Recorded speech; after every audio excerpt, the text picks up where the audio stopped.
কাঞ্চননগর গ্রামে বাস করত মায়াবতী ও দ্বিজ ঘোষ।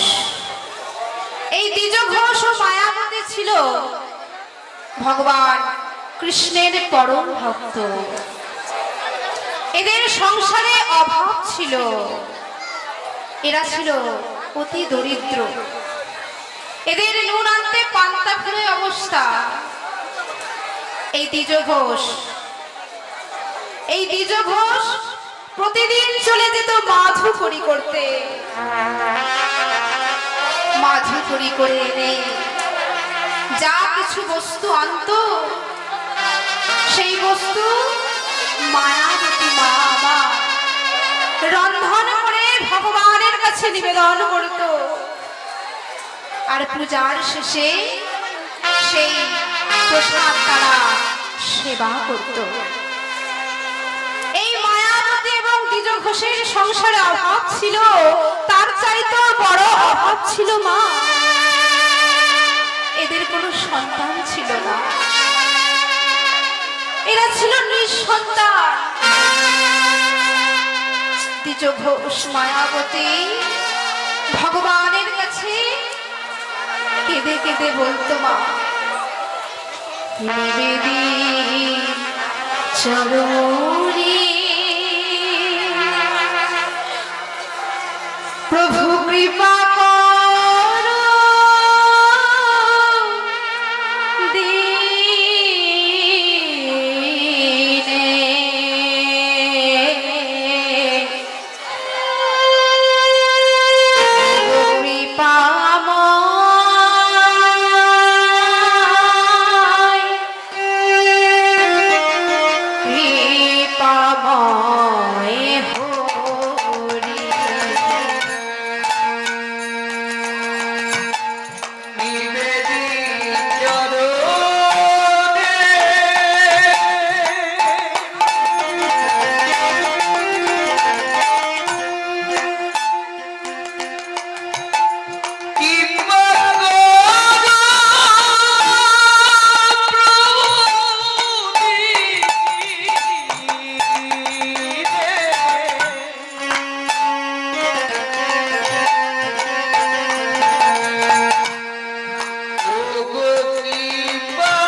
প্রতিদিন এইভাবে ভগবানের কাছে কাঁদতো আর বলতো, আর এদের এইভাবে দিন কাটতো মা।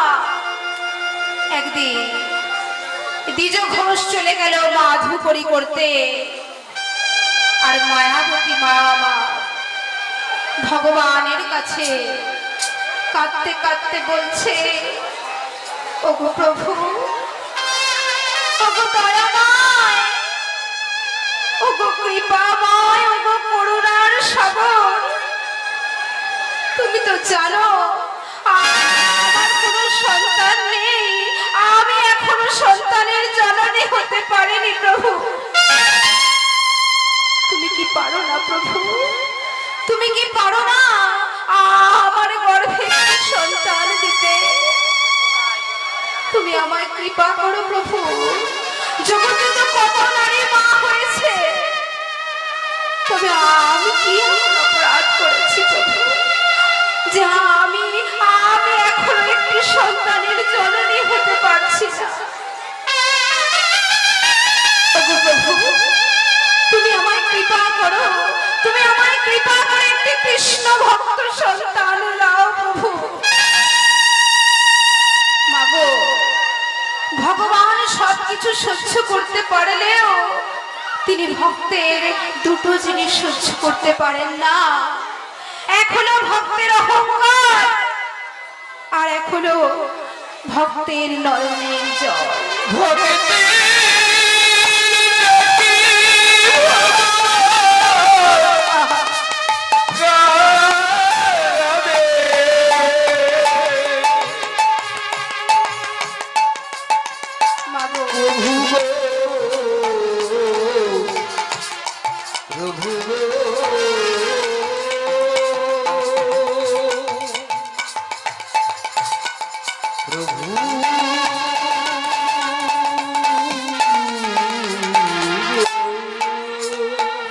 ভগবান তখন ভক্তের এই করুণ অবস্থা দেখে আর থাকতে পারলেন না। তিনি তখন দৈব বাণী করলেন, মায়া, মায়া, কে কে ডাকে আমায় মায়া মায়া বলে? কে কে তুমি? মায়া, আমি মায়া, আমি সেই তোমার আরাধ্য দেবতা। দেখো মায়া, আমায় চিনতে পারছো কিনা? প্রভু, ওগো প্রভু, তুমি এসেছো, তুমি আমার ডাকে সাড়া দিয়ে এসেছো প্রভু, এসেছো। মায়া, আমি তোমার ডাকে সাড়া দিয়ে এসেছি। বলো বলো মায়া, তুমি রোজ কেন এত কাঁদো? কি তোমার মনের কষ্ট?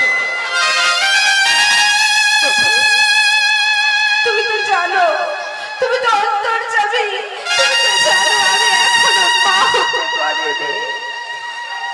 তাই আমি তোমার কাছে একটি কৃষ্ণ ভক্ত সন্তানের জননী হতে চাই। তুমি আমায় কৃপা করো প্রভু, আমায় কৃপা করো। জগতে তো এত নারী মা হয়েছে, কিন্তু আমি কি এমন অপরাধ করেছি প্রভু যে আমি এখনো একটি সন্তানের জননী হতে পারলাম? মায়া, তুমি মা হতে চাও, তা বেশ তো, কিন্তু মায়া, এর জন্য তোমায় পরীক্ষা দিতে হবে। পরীক্ষা? কি পরীক্ষা? পরীক্ষা এটাই যে তোমার ভবিতব্য তোমায় মেনে নিতে হবে।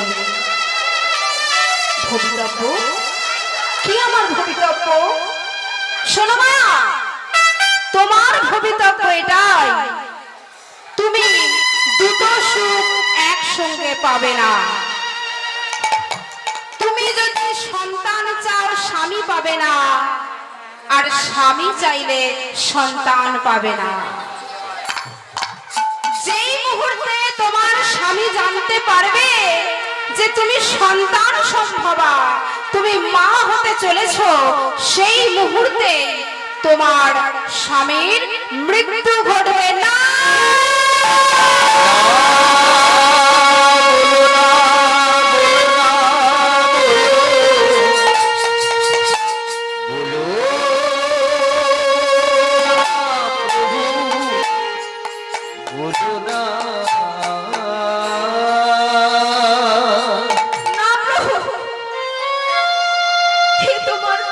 হতে চাই, আমি মা হতে চাইছি বলে তুমি আমার স্বামীকে কিনে নেবে? কেন প্রভু, কেন?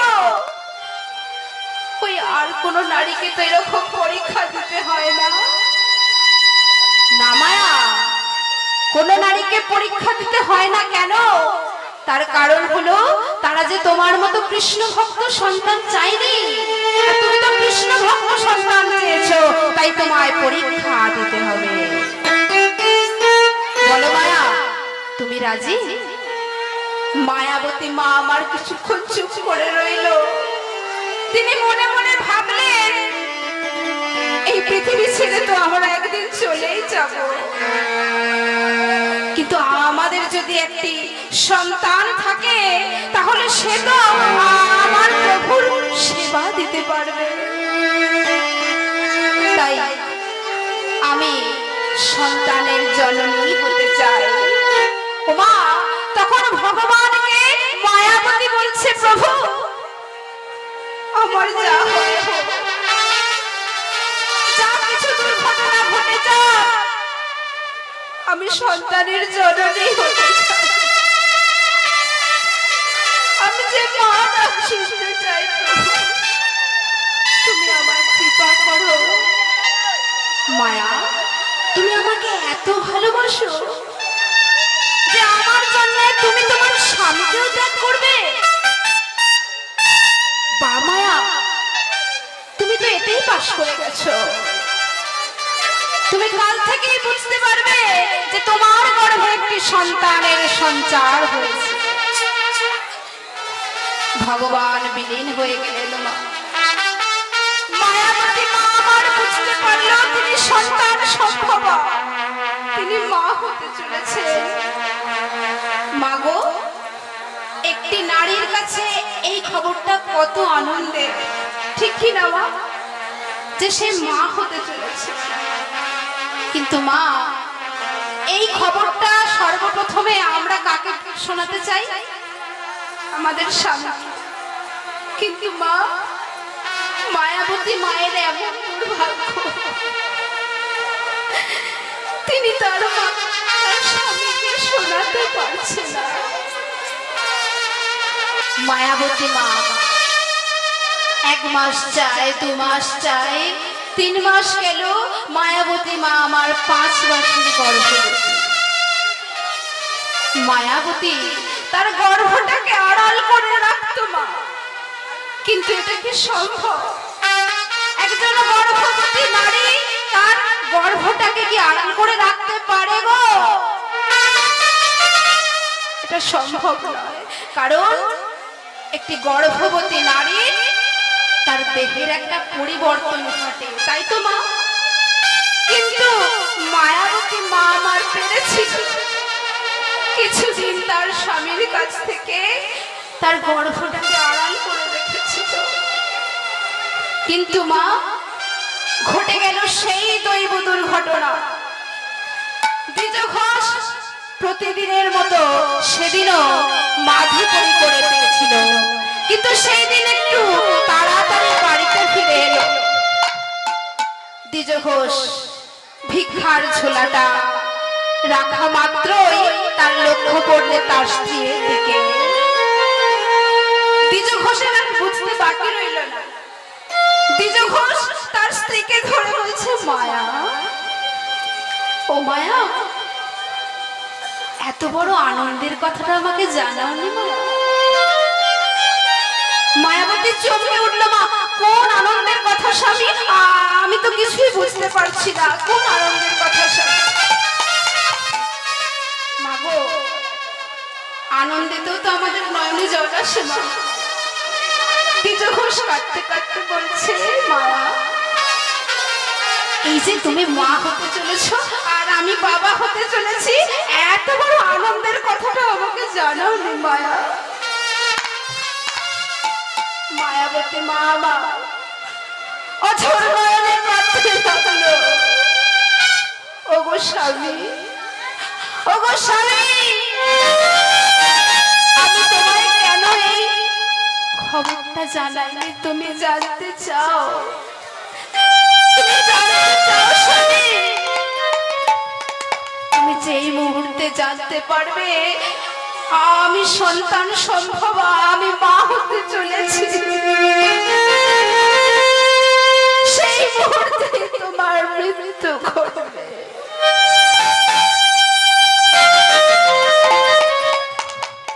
দ্বিজ ঘোষ এ কথাটা শুনে চুপ করে গেল মা। সে কিছুক্ষণ চুপ করে রইল, তার স্ত্রীকে ধরে বলছে, মায়া তাতে কি হয়েছে মায়া? আমি এই পৃথিবী ছেড়ে চলে যাব, তাই তো? তাতে কি হয়েছে? শোনো মায়া, আমি এই পৃথিবী ছেড়ে চলে যাব, কিন্তু তুমি কিন্তু ভেঙে পড়ো না। শোনো শোনো মায়া, যখন আমাদের সন্তান জন্ম নেবে তুমি কিন্তু ওকে বুঝতে দিও না যে ওর বাবা নেই। তুমি ওকে বুঝতে দিও না মায়া, ওকে তুমি বুঝিও তুমি ওর মা, তুমি ওর বাবা। মায়া আমি তো চলে যাব, আমি তো এই পৃথিবী ছেড়ে চলে যাব, আমি তো আমার সন্তানের মুখ দর্শন করতে পারবো না। মায়া তুমি ভেঙে পড়ো না, তুমি কেঁদো না মায়া, কেঁদো না, আমার সন্তানের কষ্ট হবে। মাগো এই কথা বলা শেষ করার পরে দ্বিজ ঘোষে শুরু হয়ে গেল মৃত্যু যন্ত্রণা। সে ছটফট করতে করতে মাটিতে পড়ে গেল। মায়াবতী মা আমার 5 মাসের গর্ভবতী অবস্থায় মাটিতে বসে পড়ল, বসে তার স্বামীর মাথাটা কোলে তুলে নিল। ছটফট করতে করতে ছটফট করতে করতে হঠাৎ করে দ্বিজ ঘোষের দেহটা ছেড়ে প্রাণটা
আমি কি তবে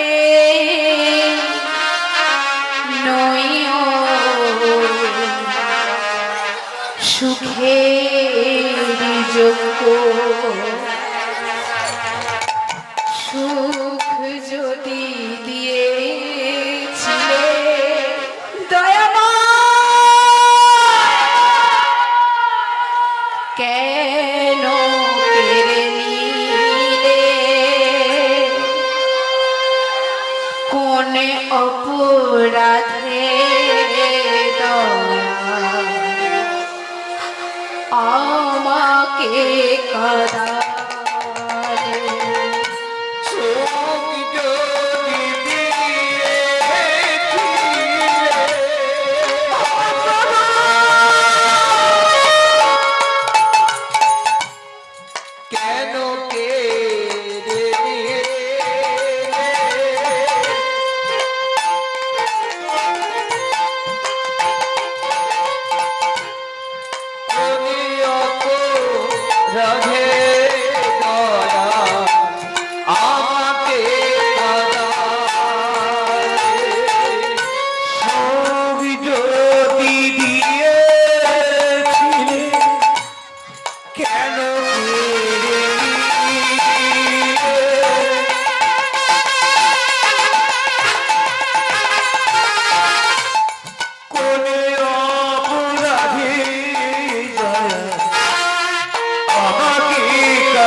মায়াবতী মা আমার একা হয়ে গেল।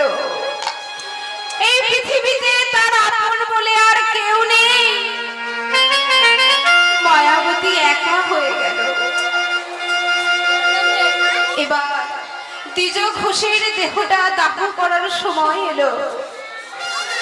পাড়া প্রতিবেশীরা এসে বলছে, মায়া এবার তোমার স্বামীর বিদায়ের পালা, এবার তোমার স্বামীকে যেতে দাও। মাগো, মায়াবতী মা আমার অঝর নয়নে কাঁদতে কাঁদতে বলছে, প্রভু এ তোমার কেমন বিচার প্রভু? আমি মা হতে চাইলাম বলে তুমি আমার স্বামীকে কেড়ে নিলে। প্রভু এ তোমার কেমন? প্রতিবেশীরা দ্বিজ ঘোষের দেহটা নিয়ে চলে গেল দাহ করতে। এদিকে মায়াবতী মা আমার, তাকে তো বাঁচতে হবে গো মা, তার সন্তানের জন্য তাকে বাঁচতে হবে। তাই তার সেই স্বামীর ভিক্ষার ঝোলাটা নিয়ে চলে গেল পাড়ায় পাড়ায় মাতুকরি করতে। কেউ কিছু দিল, কেউ আবার দুচ্ছি করে তাড়িয়ে দিচ্ছে, কত কত কথা শোনাচ্ছে মায়াবতীকে। কিন্তু যা কিছু পেত তাই দিয়ে সে রন্ধন করে তার দিন কাটত। আস্তে আস্তে 10 মাস 10 দিন কেটে গেল। মায়াবতী মায়ের আমার প্রসবের সময় হয়ে এলো। ঠিক 10 মাস 10 দিন পরে মায়াবতী মা আমার একটি সুন্দর ফুটফুটে পুত্র সন্তানের জন্ম। আর সেই পুত্র সন্তানটি কেমন জানেন মা? যেন মনে হবে আকাশ থেকে একটা চাঁদ নেমে এসেছে। সেই ছোট ফুটফুটে সন্তানটা যে মায়াবতীর গর্ভে এলো, মায়াবতী ভালোবেসে সেই সন্তানের নাম কি রাখলো জানো মা? তার নাম রাখলো বিহারী লাল। এই বিহারী লাল আস্তে আস্তে একটু একটু করে বড় হতে লাগলো। 1 বছর গেল, 2 বছর গেল, বিহারী লাল 5 বছর বয়স হয়ে গেল। বিহারী লালের বয়স 5 বছর হয়ে গেল। এবার মায়াবতী মায়ের আমার চিন্তা হলো। কিসের চিন্তা মা? যে আমি ছেলেটাকে কি করে মানুষ করব? আমার তো স্বামী নেই, আমি আমার ছেলেকে কিভাবে মানুষ করব? প্রভু তুমি আমায় বলে দাও। মাগো, মায়াবতী তার সন্তানের মুখের দিকে চেয়ে ওই 2-4 বাড়ি কাজ নিল। কি কাজ? ঘর মোছা, বাসন ধোয়া, এইসবের কাজ নিল। কারণ নিজে খেতে পাই বা না পাই, আমার সন্তানকে অভুক্ত আমি রাখতে পারবো না। তাই সে সন্তানের জন্য কর্ম করতে লাগলো। মায়াবতী মা আমার কাজ করতো আর কাঁদতো। বিহারী লাল তার মায়ের কান্না দেখে মাকে গলা জড়িয়ে ধরে বলছে, মা ও মা তুমি কাঁদছো কেন মা? ওরে বিহারী, আমি কেন কাঁদছি জানিস বাবা? তুই তো জানিস তোর বাবা নেই, আমি তোকে কিভাবে মানুষ করব সেই ভেবেই আমি কাঁদি। ও মা, বিহারী লাল বলছে তার মাকে, মা আমি তো বড় হয়ে গেছি, তুমি কেঁদো না মা, তুমি কাঁদলে না আমারও খুব কান্না পায়। ওগো মাগো তুমি মা কেঁদো না মাগো।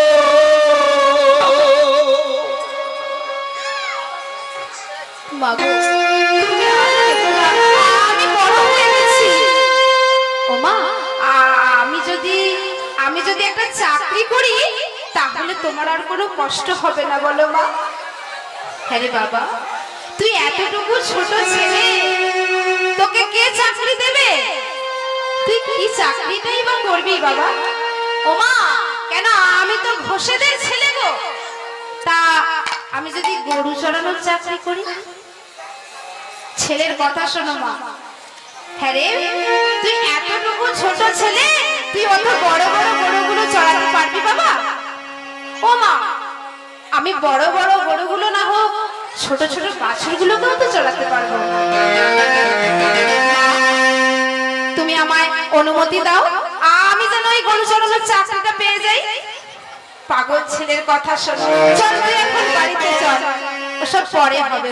মাগো, মাও ছেলে বাড়ি ফিরে গেল। পরের দিন সকালবেলা মায়াবতী চলে গেল তার কাজে, আর বিহারী লাল চলে গেল কোথায়? ওই পাশের গ্রামে জমিদার বাবুর বাড়িতে। সেই জমিদার বাবুর গেটের সামনে গিয়ে বলছে, ও জমিদার বাবু, জমিদার বাবু। তখন ভিতর থেকে জমিদার বাবু বেরিয়ে এলেন। এই ছেলে, কে তুই? কি নাম তো? তোকে তো এখানে আগে কোনোদিনও দেখিনি। ও জমিদার বাবু, আমার নাম বিহারী লাল, আমি ওই পাশের গ্রাম থেকে আসছি। জানো তো, জানো তো জমিদার বাবু, আমার না বাবা নেই, আমার মায়ের অনেক দুঃখ। তাই আমার মায়ের দুঃখ দূর করব বলে আমি তোমার কাছে এসেছি, গরু চড়ানোর চাকরি করব বলে। আমি আসার সময় দেখলাম তোমার গোয়ালে অনেকগুলো গরু বাঁধা আছে। দাও না, দাও না, দাও না জমিদার বাবু, আমার ওই একটা চাকরি দাও না গরু চড়ানোর। মাগো, ওই ছোট্ট ছেলেটার করুণ কথাগুলো শুনে জমিদার বাবু আর স্থির থাকতে পারলেন না। তিনি তাকে বললেন, আচ্ছা বেশ, তুই কাল থেকে আমার ওই গোয়াল ঘরে যতগুলো গরু আছে নিয়ে মাঠে চড়াতে যাবি, আর সন্ধ্যার আগে বাড়ি ফিরে আসবি, কেমন? তোর চাকরি পাকা। ওমা, বিহারী লালের কি আনন্দ যে সে গরু চড়ানোর চাকরি পেয়ে গেছে। হরিব। তা বিহারী লাল প্রতিদিন এইভাবে ওই জমিদার বাবুর গোয়াল ঘরের গরুগুলো নিয়ে মাঠে যায় আর সন্ধ্যার আগে ফিরে আসে। এইভাবে বেশ কিছুদিন যেতে যেতে হঠাৎ বিহারী লাল রাস্তা দিয়ে যেতে যেতে দেখলো এক জায়গায় এই আপনাদের মতো একটা জায়গায় সমাগম তৈরি হয়েছে। তো বিহারী লালের মনে প্রশ্ন জাগলো যে ওখানে কি হচ্ছে। ছোট ছেলে তো গোমা, তাই মনে প্রশ্ন জাগলো যে ওখানে কি হচ্ছে আমাকে জানতে হবে। তাই সে ছুটতে ছুটতে গিয়ে ভিড়ের মধ্যে প্রবেশ করলো, গিয়ে একজনকে জিজ্ঞাসা করছে, এই বলো না গো, এখানে কি হচ্ছে? তখন সে বলছে, লোকটা বলছে যে এখানে ভাগবত পাঠ হবে, তুই এখানে বস, তুই বসলে সব জানতে পারবি। ওমা, সেখানে পাঠক ঠাকুর পাঠ করছে। কি পাঠ করছে গো? নবলক্ষ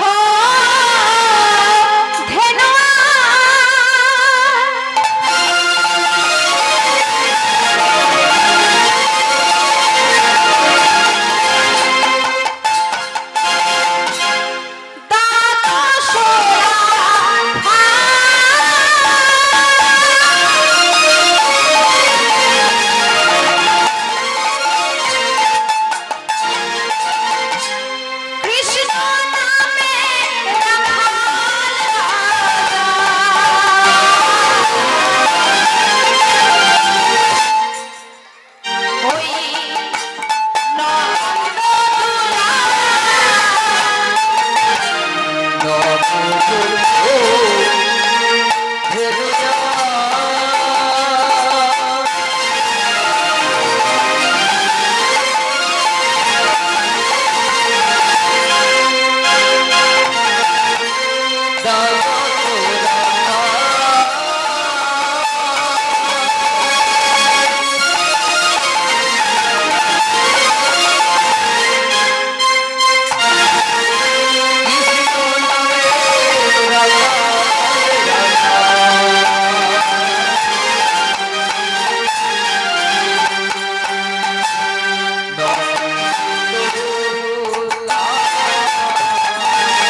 সেখানে পাঠক ঠাকুর পাঠ করছে যে বৃন্দাবনে কৃষ্ণ নামে এক রাখাল রাজা আছে, তার নাকি 9 লক্ষ ধেনু আছে আর 12 রাখাল আছে।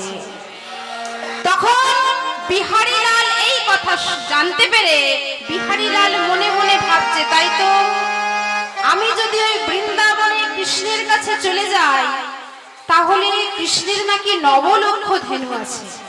ধেনু মানে মা গরু, তাই তো 9 লক্ষ ধেনু আছে। তাহলে আমি যদি সেখানে চলে যাই তাহলে আমি তো ওখানে গেলেও কৃষ্ণের কাছে গেলেও চাকরি পেয়ে যাবো গুরুচরণ।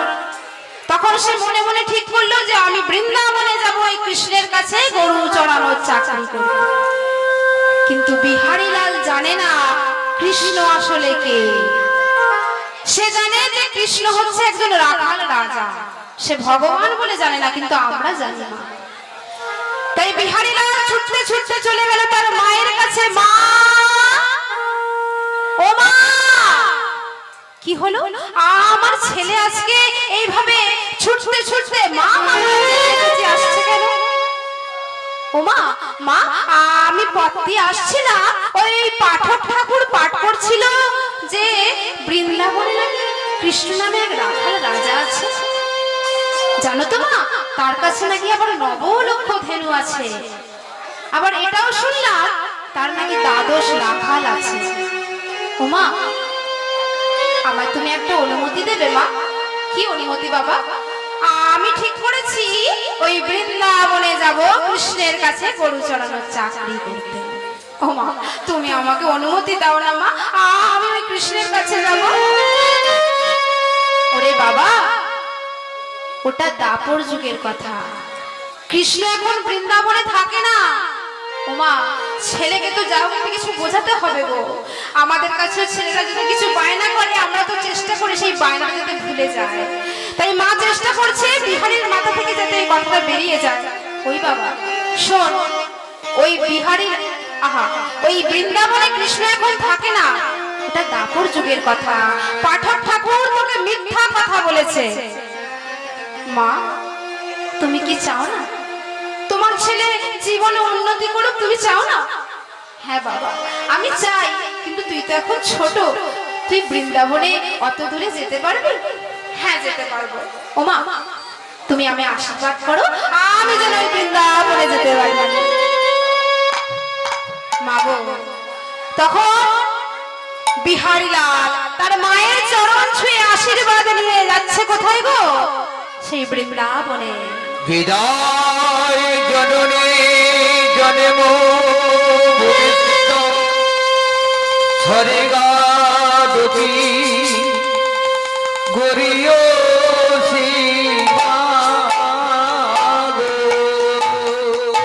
ভক্তমণ্ডলী মায়েরা দেখুন, বিহারীলালের মনে কত ভক্তি, বিহারীলাল তার মাকে কত ভক্তি শ্রদ্ধা করে। কিন্তু আমাদের সমাজে এখনকার দিনের ছেলেমেয়েরা কি মা বাবাকেই বলুন গুরুজনদেরই বলুন সম্মান করে না? সেরকম ভক্তি শ্রদ্ধা করে?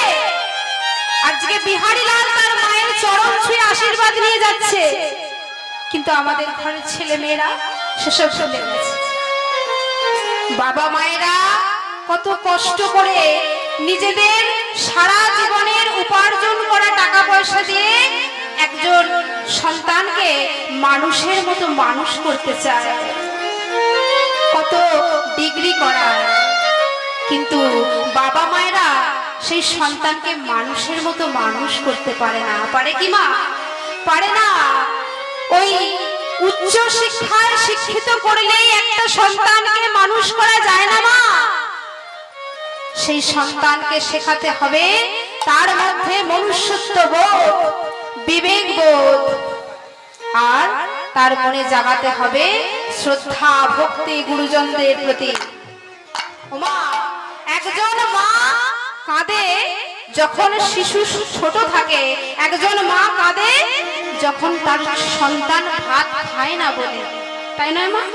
যখন সন্তান ছোট থাকে আমরা তাকে ভাত খাওয়ানোর চেষ্টা করি তো, কিন্তু সে খায় না বলে আমরা তখন কাঁদি, আমার ছেলেটা কবে খেতে শিখবে, তাই না? কিন্তু সেই মা সেই সন্তান যখন বড় হয় সেই মা তখনও কাঁদে। কেন? সন্তান ভাত দেয় না বলে। কি গো মা, তাই তো? সন্তান যখন ছোট থাকে তখনও মা কাঁদে সন্তান ভাত খায় না বলে, আর সন্তান যখন বড় হয়ে যায় তখনও মা কাঁদে সন্তান মাকে ভাত দেয় না বলে। তাই সন্তান তখন ওই বাবা মাকে কোথায় পাঠায়? বাবা মায়ের জায়গা কোথায় হয়? সেই বৃদ্ধাশ্রম।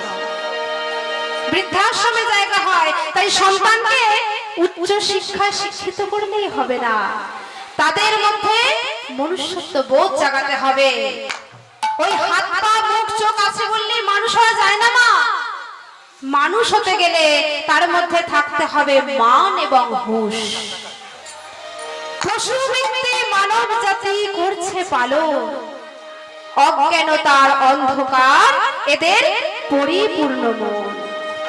গায়ের রক্ত জল ভালো মন্দ পশু জানে না, তাই মানব জাতি জেনেও তাহা মেনে চলে না।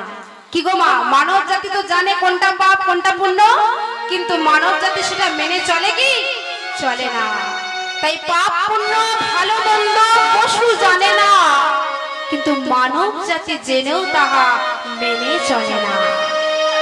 ইউনিভার্সিটির ডিগ্রি এদের আছে কত শত, তথাপি এদের চলন বলন দেখো যেন মূর্খের মতো। তাই নয় কি মা? বাদরের আদর বেশি হচ্ছে সারা দেশে, এরা পিতা মাতার সেবা ছেড়ে ওই কুকুর কিনে পড়ে।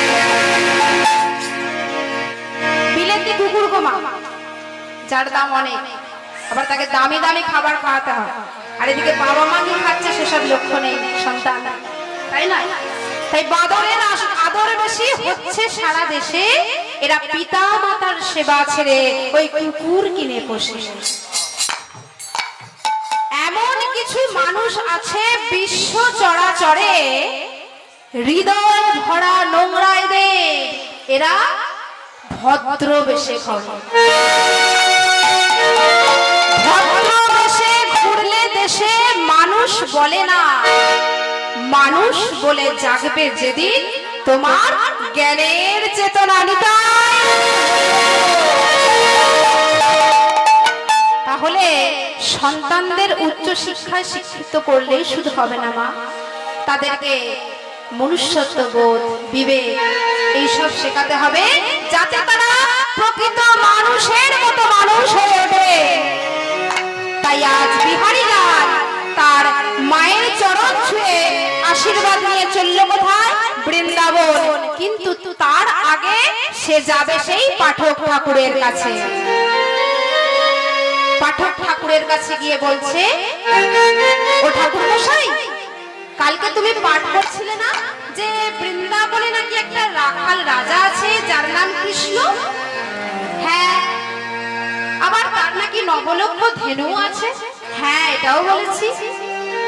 আচ্ছা ঠাকুর মশাই, আমি যদি ওই বৃন্দাবনে কৃষ্ণের কাছে গরু চড়ানোর চাকরি করতে যাই, জানো তো আমার মায়ের অনেক দুঃখ, আমার বাবা নেই গো, তাই আমি ঠিক করেছি ওই বৃন্দাবনে যাব কৃষ্ণের কাছে গরু চড়ানোর চাকরি করতে।